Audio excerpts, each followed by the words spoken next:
Hello everyone, welcome to the platform मिसा मिडू myself Nashid Rehan Chaudhary. और यार 9 के जो स्टूडेंट्स हो तो मुझे पहली बार देख रहे होंगे, so let me introduce me to you first myself. मैं हूँ नशीद रेहान चौधरी। मैं मिसा मिडू में कुछ दिनों से फिजिक्स पढ़ा हूँ। ऑलरेडी क्लास 10 का मैंने कोर्स स्टार्ट कर दिया है। आज से मैं 9 का कोर्स स्टार्ट करने जा रहा हूँ और 9 का फिजिक्स का जो पहला चैप्टर है मोशन, वो स्टार्ट करूँगा। तुमको अगर नहीं पता तो मैं कैसे पढ़ाता हूँ तो सुन लो, कॉपी पेन लेके बैठ जाओ।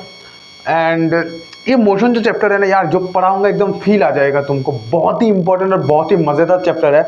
मतलब अगर एकदम एक बार तुम ये चैप्टर फील के साथ पढ़ लिए ना भाई, मज़ा आ जाएगा तुमको फिजिक्स में। और 9 में आए हो, फिजिक्स का स्टार्टिंग ही तुमको मोशन चैप्टर से मिल रहा है, बहुत बड़ी बात है।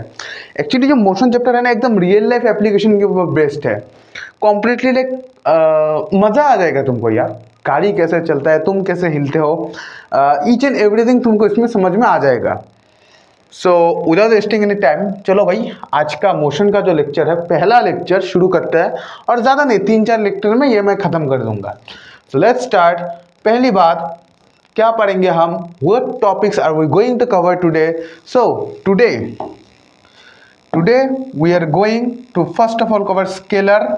अरे यार ब्लैक ले लेता हूँ। हाँ, फर्स्ट हम स्केलर एंड वेक्टर क्वांटिटीज क्या है वो कवर करेंगे। फिर हम मोशन कवर करेंगे। फिर क्लासिफिकेशन ऑफ मोशंस और concept of reference of point, ये 4 चीज़ें कवर करेंगे। मोशन पढ़ने से पहले हमको स्केलर और जो वेक्टर क्वांटिटीज है ये इसलिए पढ़ना पड़ रहा है क्योंकि फिजिक्स में मैथ आएगा बाद में, और ये मैथमेटिक्स का एक छोटा सा पार्ट है।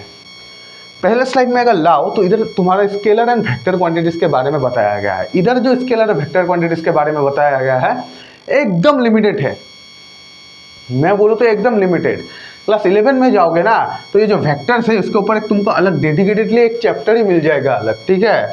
So without wasting any time आज हम इस लेक्चर को स्टार्ट कर देते हैं। पहले हम पढ़ेंगे स्केलर क्वांटिटी और वेक्टर क्वांटिटी क्या है। बचपन से तुम बहुत सारे क्वांटिटीज पढ़ के आ चुके हो ऑलरेडी, जैसे कि मास, उसके बाद वेट, लेंथ, वॉल्यूम। सो ये जो तुम क्वांटिटीज पढ़ के आए हो ना, ये स्केलर है, वेक्टर नहीं है। तुमको कैसे पता चलेगा कोई भी जो वो क्वांटिटी है वो स्केलर है या वेक्टर है? डेफिनेशन पढ़ लो, समझ में आ जाएगा। फिर हर एक क्वांटिटी को तुम देखकर बोल सकते हो ये स्केलर है या वेक्टर। वेक्टर क्वांटिटी तुमको आज तक जीवन में नहीं देखा, यहाँ पर तुमको पहली बार देखने को मिलेगा। स्केलर क्वांटिटी क्या है, यहाँ पर जो डेफिनेशन दिया है कि जिन क्वांटिटीज का सिर्फ मैग्नीट्यूड होता है, डायरेक्शन नहीं होता। देखो, a scalar quantity is something that tells you only the amount of size of the magnitude of something without information of the direction। और यहाँ पर बोला गया है a vector quantity is something that tells you both the magnitude and direction of something। इन दोनों में से definition में तुमको पहला डिफरेंस क्या देखा? अगर कुछ डिफरेंस देखा, that is none other than direction. इधर बोला कि यहाँ पर मैग्नीट्यूड और डायरेक्शन दोनों रहता है। इधर मैग्नीट्यूड रहता है, डायरेक्शन नहीं रहता। लेकिन यहाँ पर मैग्नीट्यूड भी रहता है और डायरेक्शन भी रहता है। यार क्वांटिटी में डायरेक्शन कैसे आएगा? धीरे धीरे तुम समझोगे। अभी के लिए बस इतना समझ लो कि जिस क्वांटिटीज में तुम्हारा डायरेक्शन नहीं रहता, दैट इज स्केलर। और जिसमें डायरेक्शन और मैग्नीट्यूड दोनों रहता है, दैट इज वेक्टर। मैग्नीट्यूड क्या है अगर मैं तुमको समझाने जाऊँ, जैसे 3 सेंटीमीटर, यहाँ पर जो 3 है दैट इज द मैग्नीट्यूड। और ये तो है एक यूनिट, सेंटीमीटर जो है ये एक यूनिट है। यूनिट इसका वैल्यू डिफाइन करेगा। सो ओवरऑल मैं बोलूँ तो 3 सेंटीमीटर एज ए कंप्लीट ही मैग्नीट्यूड है। डायरेक्शन क्या है बाद में समझोगे। इधर मैंने बस एक एग्जांपल दिया है, अभी पढ़ने की ज़रूरत नहीं, बाद में पढ़ लेना। और सिंपल टर्म्स में अगर हम बोले तो scalar quantities are like giving someone a number without a specific direction, while vector quantities are like giving a someone along with specific direction. अगर मैं तुमको पूछूं तुम्हारा घर कहाँ है, 10 किलोमीटर दूर, अब 10 किलोमीटर तू सीधा या कोई टर्निंग या कोई बाईलेन लेना पड़ेगा, ये तो मेंशन नहीं किया गया ना, दैट इज द डिफरेंस। अगर मैं तुमको पूछूं तुम्हारा घर कितना दूर है, अगर तुम डायरेक्टली 10 किलोमीटर दूर बोल के दिया, दैट इज स्केलर।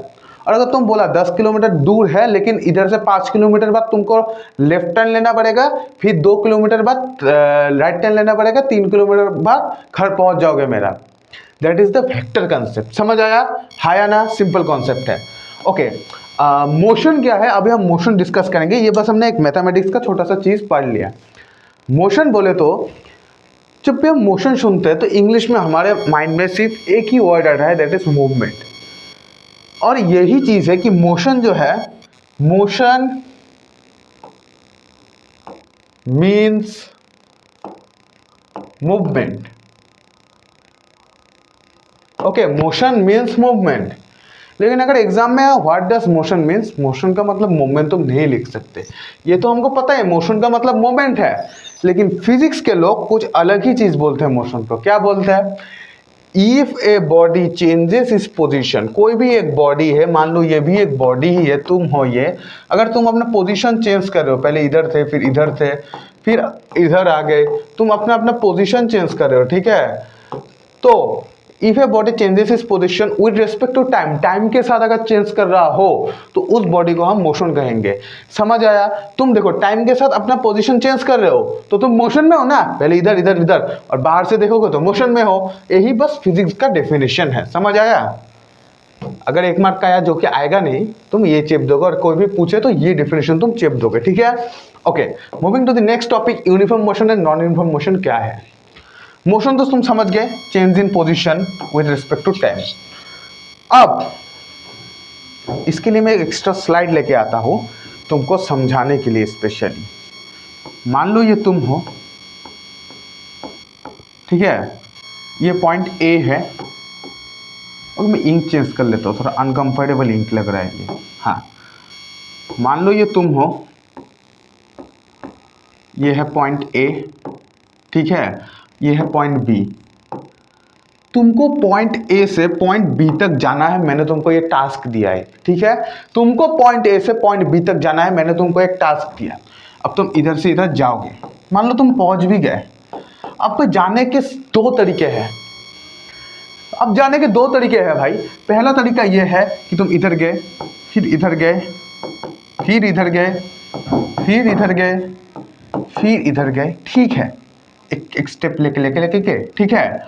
और दूसरा जो तरीका है वो है तुम इधर गए, ठीक है, इधर तक पहुंचने से पहले तुम पहले इधर रुके थे 1 सेकेंड, सॉरी 5 सेकेंड तुम यहाँ पर रुके, सांस लिया, रेस्ट लिया, फिर और थोड़ा आगे आए, यहाँ पर 5 मिनट रुक लिए तुम, खाना वाना खा लिए, खाना खाने के बाद एकदम इधर से आए।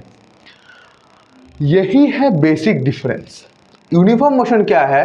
जब तुम एक जगह से दूसरी जगह पर जा रहे हो, अपना पोजीशन चेंज कर रहे हो, अगर तुम इक्वल अमाउंट ऑफ टाइम में इक्वल डिस्टेंस ट्रेवल कर रहे हो, ठीक है, इक्वल अमाउंट ऑफ टाइम में इक्वल डिस्टेंस ट्रेवल कर रहे हो। अगर मैं तुमको और अच्छे से समझाऊं तो ये छोड़ो, ये दिमाग में rough low as a rough. मान लो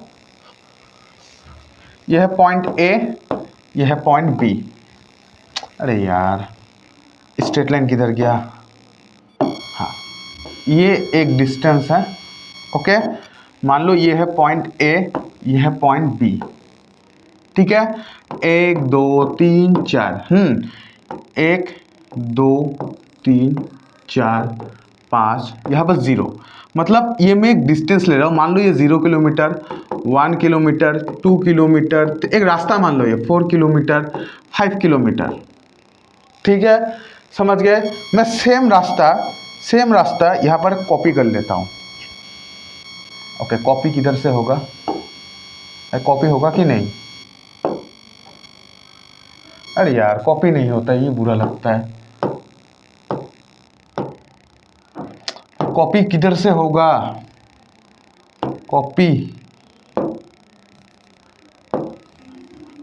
कॉपी नहीं होता यार। अच्छा छोड़ो, फिर से बना लेंगे, कोई बात नहीं। ओके, ये है ए, ये है पॉइंट ए, ये है पॉइंट बी। ओके, 1 2 3 4 2 3 4, ये किलोमीटर मान लो, मैं नहीं लिख रहा फिर से। अगर तुमको ए पॉइंट से बी पॉइंट लेने को बोला, अगर तुमको ए से बी जाने में 1 सेकेंड लगता है, फिर मतलब 1 से 2 जाने में 1 सेकेंड, 2 से 3 जाने में 1 सेकेंड, 3 से 4 जाने में 1 सेकेंड, 4 to 5 जाने में 1 सेकेंड लग रहा है, तब मैं बोलूँगा क्योंकि ये यूनिफॉर्म मोशन है। क्यों? क्योंकि तुम इधर equal distance, equal amount of time में कवर कर रहे हो। अगर तुमको ए से जाने में लगता है 2 सेकेंड, इधर से इधर जाने में लगता है 1 सेकेंड, कोई भी फैक्टर हो सकता है, रास्ता भी खराब हो सकता है, ट्रैफिक जाम भी हो सकता है, ठीक है। इधर से इधर जाने में लगता है 5 सेकेंड, इधर लगा दिया 2 सेकेंड, इधर लगा दिया 2 सेकेंड। एक बात बताओ, इक्वल इंटरवल ऑफ टाइम मतलब इक्वल डिस्टेंस में तुम इक्वल इंटरवल ऑफ टाइम में ट्रेवल कर सकते हो क्या? नहीं। इधर जैसे एक यूनिफॉर्मिटी है, इधर यूनिफॉर्मिटी नहीं है। सेम चीज यही बोला कि uniform motion is said when an object moves in way that it covers equal distance in equal interval of time. और नॉन यूनिफॉर्म क्या है? It covers unequal distance in equal interval of time. अब तुम बोलोगे यहाँ पर तो ये दिख रहा है कि डिस्टेंस तो सेम है भाई 1 किलोमीटर, टाइम अनइक्वल है। अरे यार मैं भी एक्सेप्ट कर रहा हूँ यार, डिस्टेंस सेम है, टाइम अनइक्वल है, तो यहाँ पर मैंने इक्वल इंटरवल ऑफ टाइम क्यों लिखा? हमको लिखना चाहिए था कि equal distances in unequal interval of time. मुझे तो ये लिखना चाहिए था। मुझे लिखना चाहिए था if an object travels equal distance in unequal interval of time, ठीक है, इन अनइक्वल इंटरवल ऑफ टाइम, तब डेफिनेशन सही हो जाता। यार ये तो सच बात है, हाँ या ना? तुम बोलो, खुद बोलो। हाँ, दैट इज द थिंग कि फिजिक्स में क्या है, हम टाइम को बहुत रिस्पेक्ट देते हैं और टाइम कभी भी अनइक्वल नहीं हो सकता। टाइम वेट्स फॉर नन, ठीक है। आइंस्टाइन की एक फेमस टाइम की ऊपर थ्योरी भी है, मैं छोड़ो अभी मैं नहीं दूंगा। लेकिन टाइम को हम कभी भी फिजिक्स में अनइक्वल नहीं पकड़ते। नहीं तो जब मैथमेटिकल ग्राफ्स हम पढ़ेंगे, इधर तो टाइम रहता है मैथमेटिकल ग्राफ्स में, इधर एक बहुत बड़ा प्रॉब्लम हो जाएगा अगर टाइम को हम अनइक्वल माने। इसलिए हम टाइम को इक्वल मानते हैं और अनइक्वल डिस्टेंस को मान लेते हैं, मीनिंग सेम रहता है, नो प्रॉब्लम, ठीक है। हाय आना, ओके, सिंपल चीज था। It means speed of rate, छोड़ो, ओके। अब हम पढ़ेंगे टाइप्स ऑफ मोशन के बारे में। मोशन कितने टाइप्स के हो सकते हैं भाई? तुम्हारे सिलेबस के अकॉर्डिंग 4 है। Rectilinear motion, circular motion, rotational motion, periodic. Rectilinear मतलब motion in a straight line, ये है स्ट्रेट लाइन में मोशन, ठीक है। यार बेकार में लिख रहा हूँ। सर्कुलर मतलब जैसे ये तुम ऐसे गोल गोल घूम रहे हो, this is circular motion. Rotational motion क्या है? तुम ऐसे रोल कर रहे हो, that is the rotational motion. और पीरियडिक मोशन तुमको घड़ी में दिखता है, ये पेंडुलम पहले इधर जाएगा फिर इधर, this is periodic motion. The motion which repeats itself after fixed interval of time is known as periodic motion. तुमको बस ये डिटेल में थोड़ा पढ़ना है, इसका सिर्फ एक छोटा सा पार्ट चाहिए। ये तो तुम्हारे सिलेबस में है ही नहीं, ये भी तुम्हारे सिलेबस में है नहीं, ठीक है। बस ये ऐसे ही मैंने दे दिया, लेकिन कंसेप्ट समझ के रखो, ओके। अगर मैं तुमको पूछूं सर्कुलर और रोटेशनल मोशन का डिफरेंस क्या है, बहुत से स्टूडेंट्स इसमें कंफ्यूज रहते हैं। तो देखो, जैसे कि ये एक ऑब्जेक्ट है, अगर ये ऐसे घूम रहा है गोल गोल होके, हाँ या ना, तो दिस इज सर्कुलर मोशन। और अगर ये ऐसे घूम रहा है तो दिस इज रोटेशनल मोशन। ये चीज तुम समझ लेना। ये अगर ऐसे घूम रहा है, अगर ये ऐसे घूम रहा है तो रोटेशनल, और अगर ये ऐसे घूम रहा है सर्कुलर। समझ गए, हाँ या ना? Okay. Concept of reference point and origin, ये कॉन्सेप्ट इंपॉर्टेंट है, समझ लो। मान लो this is a point A, this is a point B, जगह। या फिर तुम ऐसे सोचो कि ये तुम्हारा है घर, ये तुम्हारा घर है, ठीक है, हाउस तुम्हारा और किसी का नहीं, तुम्हारा हाउस। यहाँ पर तुम रहते हो। एक दिन अंकल आए तुम्हारे घर में, कोई से भी अंकल यार, जब ये आ जाते हैं, पूछते बेटा एक स्कूल है ना तुम्हारा स्कूल है यहाँ पर लोकेटेड, ये है तुम्हारा स्कूल, ये है तुम्हारा स्कूल। पूछा कि यार एक स्कूल है ना जो तुम पढ़ते हो? तुम बोला हाँ अंकल। इधर से कितना दूर है? कहाँ पर है वो स्कूल? कितना दूर नहीं, पूछा कहाँ पर है? तुमने बोला कि मेरे घर से स्ट्रेटली 10 किलोमीटर दूर है, स्ट्रेटली 10 किलोमीटर दूर है, स्ट्रेटली 10 किलोमीटर दूर है। तुमको अंकल ने पूछा कि कहाँ पर है, तुमने तो डिस्टेंस बता दिया कि मेरे घर से स्ट्रेटली 10 किलोमीटर दूर बोल दिया। अब तुम्हारा दोस्त का जो घर है वो मान लो यहां पर है, फ्रेंड हाउस, ओके। जो तुम्हारा अंकल है वो तुम्हारा फ्रेंड का भी अंकल है, किसी कारण कैसे मिल गया पता नहीं, उसके घर गया, उसके बाद जाने के बाद उसको पूछा बेटा तुम्हारा स्कूल जो कितना दूर है, उसने बताया अंकल मेरा स्कूल इधर से एग्जैक्टली 7 किलोमीटर दूर है, 7 किलोमीटर दूर है, स्ट्रेट लाइन, इधर से भी स्ट्रेट रास्ता है इधर से भी स्ट्रेट रास्ता है, इतना किलोमीटर दूर है। तो यार एक बात बताओ, अगर किसी भी जगह का हमको लोकेशन या पोजीशन बताना है, जैसे ये पोजीशन है, तो हम किसी के साथ कंपेयर कर रहे हैं ना। जैसे अगर हम ये जो स्कूल है तुम्हारे घर से डिस्टेंस कंपेयर करें तो 10 किलोमीटर है, और अगर तुम्हारे दोस्त के घर से डिस्टेंस कंपेयर करें तो 7 किलोमीटर है। तो यार ये एक रेफरेंस पॉइंट हुआ ना कि हम इसको रेफरेंस में लेके बोल रहे हैं। अब कोई अमेरिका में बैठा है, उसके लिए तो ये स्कूल कितना हज़ारों किलोमीटर दूर होगा, तो रेफरेंस के साथ हम बोल रहे हैं। ठीक है, तुम्हारा मान लो और एक दोस्त का घर यहाँ पर है, उसको पूछा कितना दूर है, उसने बोला 1 किलोमीटर है मेरे घर से स्ट्रेट लाइन। तो हम रेफरेंस में लेके ये बोल रहे हैं कि इस चीज़ का पोजीशन क्या है। तो जिस चीज़ के पोजीशन को अब मैं सिंपली अगर लिख दूँ तुमको समझाने के लिए कि अगर ये B है, अगर A है, अगर हमको इसका डिस्टेंस या दूरी बताना है, ये कितना दूर है, इसके लिए हमको एक रेफरेंस पॉइंट लेना पड़ेगा। मान लो हमको B का डिस्टेंस चाहिए A से, तो हम A को एज ए रेफरेंस पॉइंट लेंगे। A को हम क्या लेंगे, रेफरेंस पॉइंट लेंगे हम। ठीक है, और जब हम ये चीज़ ग्राफ पे पढ़ते हैं, ग्राफ दिखने में कैसा होता है, ये एक स्ट्रेट लाइन, अरे यार कलर चेंज करना पड़ेगा, हाँ ये एक स्ट्रेट लाइन, ये एक स्ट्रेट लाइन, ये है ग्राफ। मान लो यहाँ पर एक ए नाम का कोई चीज़ है, ठीक है, हमको चाहिए इसका पोजीशन इन ग्राफ, तो हम इस पॉइंट को रेफरेंस पॉइंट लेंगे जो ओ है, और ग्राफ में हम इसको ओरिजिन बोलते हैं। ठीक है, हाँ या ना, समझ गए? ये कॉन्सेप्ट अच्छे से समझ लो, ग्राफ में काम आएगा। रेफरेंस पॉइंट और ओरिजिन का कॉन्सेप्ट तुमको समझ में आ गया, हाँ या ना? ओके, सो आज के लिए लेक्चर के लिए बस इतना ही। सिर्फ मैंने कुछ बेसिक पॉइंट्स कवर करी है।